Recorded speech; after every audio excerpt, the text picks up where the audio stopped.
Pantesan kita tuh di Indonesia kalah terus sama China. Ternyata rasanya simpel banget. Jadi lo tau nggak di Shanghai, ya ini gue lagi di Shanghai, itu tuh UMR-nya sekitar 5 jutaan. Tapi jam kerjanya, gue yakin kalau misalnya kita pakai di Indonesia, demo massal. Indonesia, negara tercinta ini emang selalu punya banyak masalah. Dari dijajah ratusan tahun, pejabat-pejabat yang makanan favoritnya uang suap, dan tentu aja pendidikan yang bikin kita konsisten masuk 10 besar dunia dalam kemampuan baca, berhitung, dan sains, tapi dari bawah. Ternyata ada tokoh yang udah memprediksi ini, yaitu alasan kenapa Indonesia sulit maju. Macam mana kita nak maju kalau rakyat kita sendiri Indonesia ini masih percaya dengan hal-hal yang mistis macam tuyul, babi ngepet, dan menjual agama.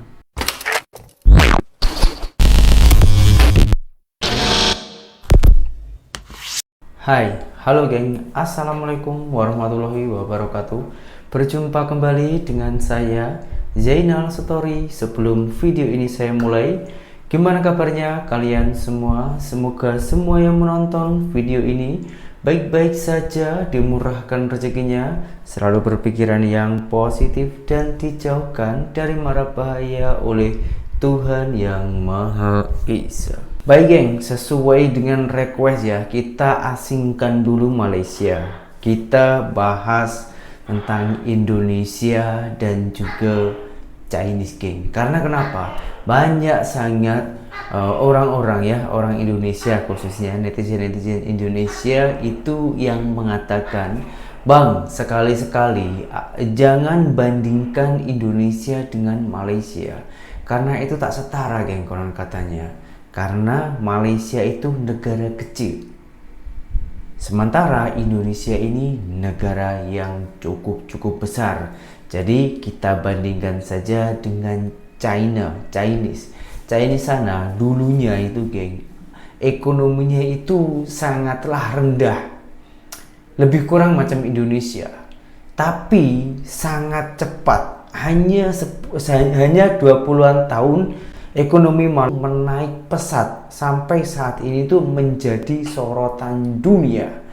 Jadi kita boleh belajar dari negara Chinese. Kebetulan sekali ini ada orang Indonesia yang pergi ke China sana, dan dia orang itu mengatakan yang kita tak boleh duga. Pantesan kita tuh di Indonesia kalah terus sama China. Ternyata rasanya simpel banget. Jadi gini, waktu gue ke China kemarin, gue banyak ngobrol kan sama orang-orang yang di China sini nih. Dan yang gue ngobrol memang petinggi-petinggi di TikTok gitu kan. Tapi kita banyak ngobrol soal budaya gitu kan. Terus soal kayak orang kerja di sini gimana sih? Kenapa sih di China maju banget? Kenapa sih dia bisa begini, bisa begitu? Dan satu hal yang misalnya orang nggak sadar adalah kalau di Indonesia kita kan belum apa-apa tuh sering banget gitu ya, karyawan tuh nuntut UMR yang lumayan tinggi. Bahkan dia bilang gini, nggak usah jauh-jauh, di Jakarta UMR 4,5 katanya, hampir 5 juta. Dan dia bilang emang siapa yang mampu bayar katanya perusahaannya. Bukan mengecilkan perusahaannya bisa bayar atau enggak, tapi untuk 4,5 juta itu ya ibaratnya kerjanya itu terlalu sedikit kalau dibandingkan dengan di China sini. Jadi lo tau nggak di Shanghai, ya ini gue lagi di Shanghai, itu tuh UMR-nya sekitar 5 jutaan.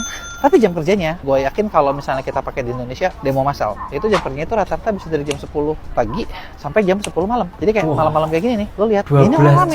Banyak juga yang mungkin baru pulang. Kenapa? Ya memang apa jam 10 malam. Malah pas lagi tadi gue ngobrol ya, itu tuh ada orang TikTok juga yang dulu di Indonesia, orang Indonesia tapi udah kerja tinggal di China. Dia satu kali pulang dari kantor jam 7, supir taksinya nanya, "Lo lagi bisnis trip ya? Bukan lagi kerja ya? Kenapa?" "Iya, kok bisa tahu?" Kata supir taksi bilang gini, "Karena nggak ada orang yang pulang jam 7 pagi. Jam 7 malam. Orang di sini rata pulang jam 10 malam." Jadi lo kebayang gak sih sampai budayanya segitunya? Mereka kerja dari Senin sampai Jumat gitu kan. Ya makanya wajar banget kan kalau misalnya jauh cepat lebih maju dari kita gitu ya. Nah, tapi insight-nya gini sih kalau gitu. Berarti kayaknya nih, kan nggak mungkin dong kita bikin aturan sendiri. Kayaknya nih, kalau memang kalian pengen bisa cepat maju, iya lo harus kerja dari jam 10 pagi sampai jam 10 malam tiap hari. Ayo, udah siap belum? Atau kalau lo kerjanya pendek, bisa nggak lo kerja pendek tapi hasilnya secepat atau sebanyak yang jam 10 pagi sampai 10 malam? Tapi kalian tahu nggak nih, kalau sekitar 40-50 tahun yang lalu, negara Cina ini tuh masih jauh banget dari kata maju, kaya ataupun sejahtera. Kehidupan masyarakat Cina dulu tuh sederhana banget, dimana hampir semua kepemilikan rakyat tuh dijatah-jatahin gitu sama pemerintah. Wah, kok bisa ya? Negara yang masyarakatnya hidup sederhana, akhirnya bertransformasi jadi negara superpower dengan kekuatan nomor 2 di dunia. Nah, buat dapetin jawabannya, aku mau ngajak kamu jalan-jalan dulu ke masa lalu Cina di era tahun 60 sampai 80-an. Saat itu Cina masih ada di bawah kekuasaan Mao Zedong yang erat banget sama ideologi komunismenya. Di mana nih, sistem ekonominya tuh bener-bener dikendaliin sama pemerintah pusat. Artinya apa? Cina jadi negara yang terisolasi dari perdagangan internasional dan pemerintah tuh jadi distributor tunggal dari semua bentuk kebutuhan manusia. Mulai dari bahan pangan, pakaian, obat, meja, kursi, sabun, sampai kacamata. Pokoknya semuanya deh. Singkat cerita nih, kebijakan terpusat itu bikin alokasi sumber dayanya nggak efisien. Soalnya kan tingkat kebutuhan masyarakat itu terus bergerak dinamis. Dan satu entitas pemerintah aja nggak akan sanggup gitu ya buat memenuhi dinamika permintaan masyarakat yang begitu kompleks. Dampak dari kegagalan distribusi tunggal ini tuh parah banget. Di mana Cina pernah ngalamin bencana kelaparan hebat selama 3 tahun yang ngerenggut korban sampai puluhan juta jiwa. Titik balik dari keadaan mereka baru dimulai di tahun 1978 ketika Mao Zedong tuh meninggal dan digantiin sama Deng Xiaoping yang bikin program reformasi ekonomi. Nah, sebenarnya apa aja sih faktor utama yang bikin Cina akhirnya jadi superpower? Sebetulnya kebangkitan ekonomi Cina bukan proses yang instan dan sederhana. Ada banyak banget faktor yang berperan selama puluhan tahun. Tapi di video kali ini aku mau bahas nih 5 faktor yang menurut kami tuh paling berperan dan jadi katalis kemajuan ekonomi Cina. 5 faktor itu adalah: yang pertama, reformasi sistem ekonomi. Yang kedua itu kebijakan ketat buat investor asing. Yang ketiga, kebijakan moneter. Yang keempat, ekspansi ekspor. Dan yang terakhir itu adalah konsumsi dalam negeri. Kita bahas satu-satu yuk. Oke, satu-satu. Yang pertama kita bahas tentang reformasi sistem ekonomi. Program Deng Xiaoping ini tuh dimulai sama sistem ekonomi yang lebih terdesentralisasi. Di mana ya, aktivitas ekonomi nggak lagi dikendaliin penuh sama pemerintahan pusat, tapi diotonomiin ke masing-masing pemerintah daerah. Dan itu juga ngapus nih sistem kuota buat produksi pertanian dan ngizinin rakyat buat ngejual surplus produksi pertanian mereka. Hasilnya ya, para petani tuh mulai ngedapetin kesejahteraan dari penjualan pertanian dan ekonomi Cina juga mulai nunjukin tanda-tanda kebangkitan. Di sisi lain, pemerintah tuh juga mulai ngizinin pendirian perusahaan swasta dan aktivitas kewirausahaan. Seiring dengan itu, Cina juga mulai buka diri terhadap perdagangan internasional dan ngundang investor asing buat berinvestasi di beberapa wilayah Cina yang disebut sebagai Special Economic Zone atau SEZ. Jadi SEZ itu adalah wilayah khusus yang dikasih hak istimewa buat ngejalanin ekonomi secara bebas dan juga ngelakuin perdagangan internasional. Di wilayah inilah, perusahaan-perusahaan terutama perusahaan asing nanemin modal dengan cara ngebangun pabrik buat aktivitas produksi mereka. Pemerintah Cina tuh memfasilitasi mereka dengan buruh yang dibayar murah, infrastruktur yang memadai, dan insentif pajak buat aktivitas ekspor dan impor barang produksi. Buat ngedukung program ini, pemerintah Cina ngebangun banyak aspek fundamental dari sektor industri, kayak jalur kereta api, jalan raya, pelabuhan, dan juga bandara yang saling terkoneksi di wilayah-wilayah SEZ. Pemerintah tuh juga ngelakuin aglomerasi industri dengan ngelompokin beberapa industri yang punya kesamaan karakteristik dalam satu wilayah tertentu. Hasilnya apa? Terciptalah jaringan distribusi yang tertata rapi banget, yang akhirnya bikin proses produksi di Cina bisa dilakuin dengan efisien dan juga ngehemat banyak biaya produksi. Konsep SEZ ini terbukti sukses dan jadi fondasi yang kokoh dalam dunia industri Cina dan akhirnya narik banyak investor asing buat ngebangun pabrik industrinya di sana. Sekarang kita lanjut ke faktor kedua, yaitu kebijakan ketat buat investor asing.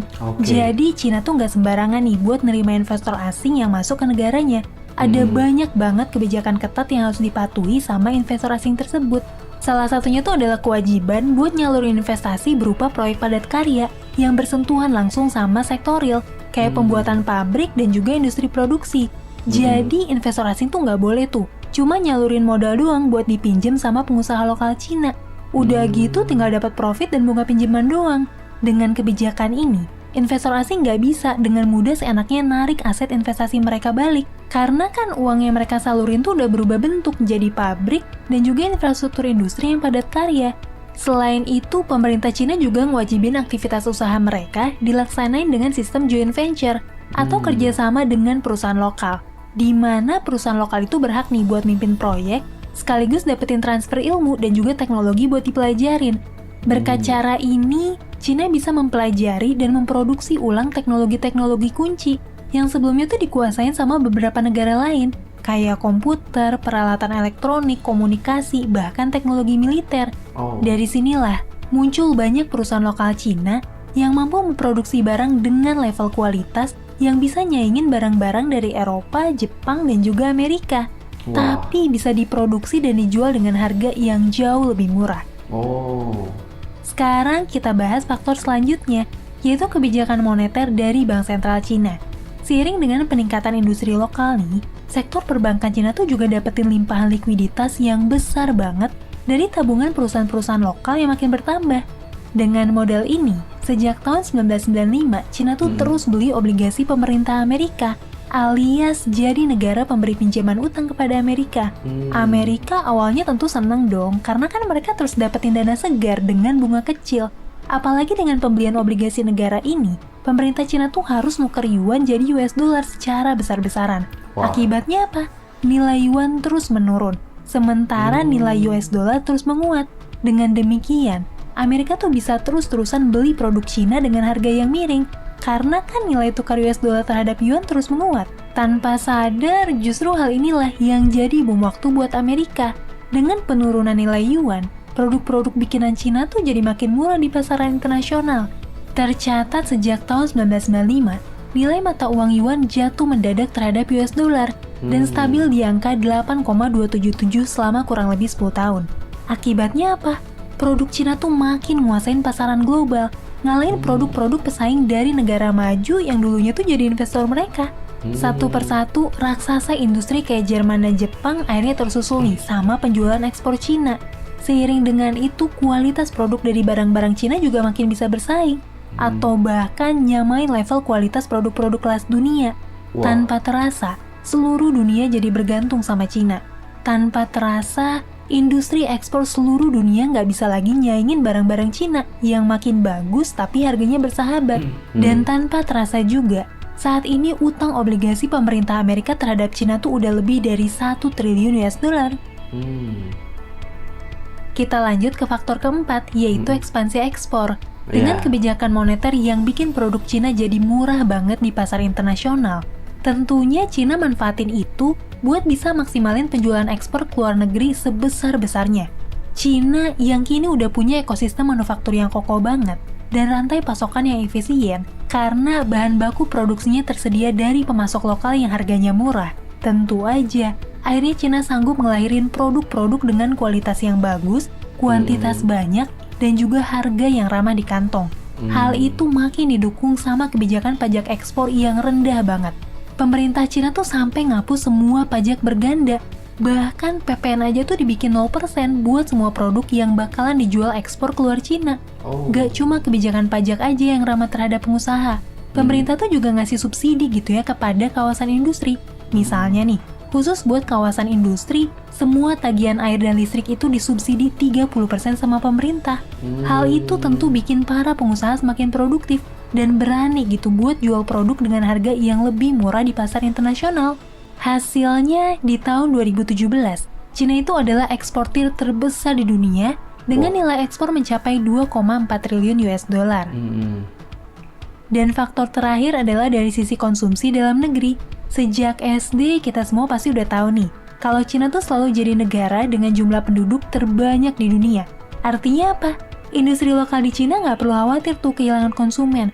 Seluruh masyarakat Cina sendiri aja udah lebih dari cukup buat jadi konsumen tunggal yang punya daya serap pasar yang luar biasa banget. Dengan begitu, banyak industri lokal di Cina yang nggak perlu bingung buat nyari pembeli. Soalnya di negara sendiri aja, barang konsumsi apapun bakal dengan mudah terserap pasar. Apalagi nih, daya beli masyarakat Cina tuh makin meningkat seiring dengan pertumbuhan ekonomi selama bertahun-tahun. Berdasarkan survei dari CIA Factbook di tahun 2017, jumlah orang yang berada di garis kemiskinan tuh cuma 3,1% dari jumlah penduduk dan terus berkurang sampai sekarang. Cina yang sekarang itu udah beda 180 derajat dari Cina tahun 70-an. Cina yang dulu tuh nggak punya banyak pilihan karena semua hal dijatah sama pemerintah, sekarang malah jadi kekuatan pasar produksi sekaligus konsumsi yang luar biasa besar. Bahkan saat ini, Cina bukan lagi Cina di tahun 80-90-an yang cuma bisa ngekor dan niru teknologi negara-negara maju. Saat ini, Cina udah bisa ngembangin teknologinya sendiri dan terus dapat perhatian dunia. Kayak teknologi 5G, stasiun luar angkasa, matahari buatan, AI, dan masih banyak lagi. Nah, sebenarnya masih ada faktor lain yang ngedukung bangkitnya ekonomi Cina, kayak strategi dumping, upah pekerja yang murah, kontroversi tentang lingkungan, dan masih banyak lagi. Macam mana nih geng? Kayaknya kita ini mampu tak mendirikan Chinese geng. Yang pada intinya China boleh maju itu karena kekompakan antara pemerintah dan juga rakyat. Rakyat itu pun juga tak terlalu tak terlalu mengharapkan bantuan dari pemerintahan. Malahan pemerintahan itu yang membuka lapangan pekerjaan, yang pada intinya pemerintahan Cina sana itu memudahkan atau mengutamakan rakyatnya sendiri, yang dulunya itu hanya boleh meniru-meniru negara maju-maju lainnya, saat ini ditiru oleh negara-negara lainnya, boleh menciptakan karyanya sendiri untuk ditunjukkan kepada negara-negara lainnya.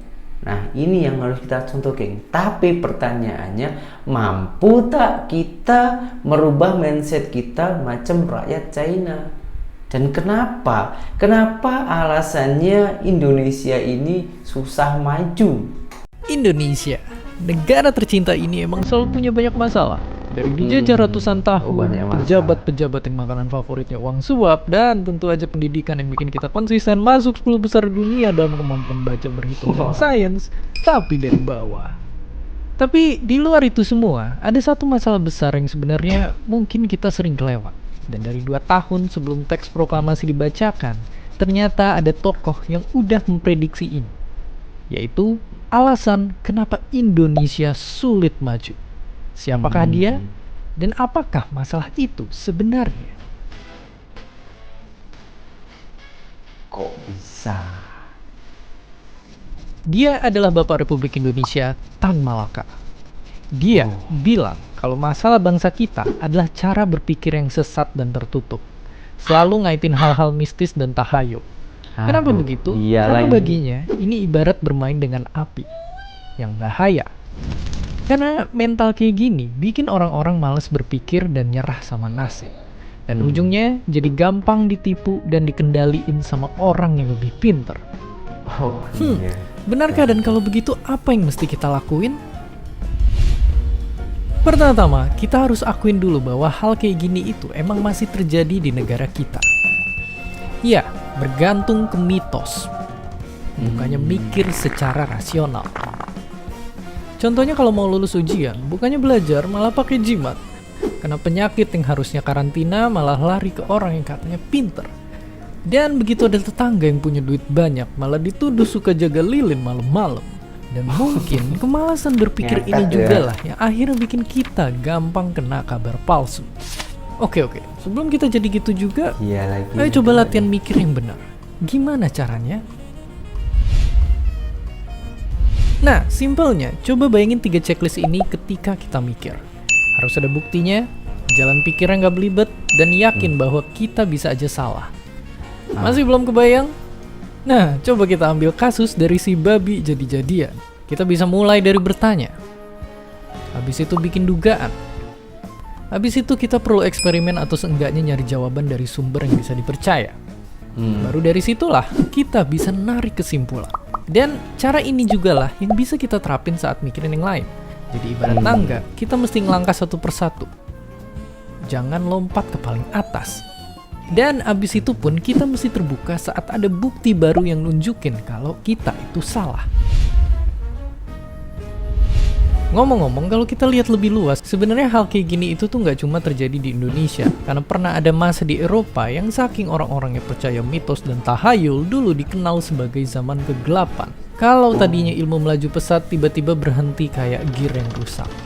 Bahkan contohnya saat Black Death menyerang Eropa, dulu orang yang kena wabah itu dianggap sebagai kutukan. Sehingga mereka rame-rame ngumpul di pusat kota dan berdoa. Dan ya, itulah yang malah bikin makin meluas wabahnya. Tapi intinya selalu ingat, kalau kita punya senjata yang kuat untuk maju, yaitu 1. Bertanya. Ya, bertanya. Pertanyaan apapun yang ada di sekitar kita. cari tahu jawabannya.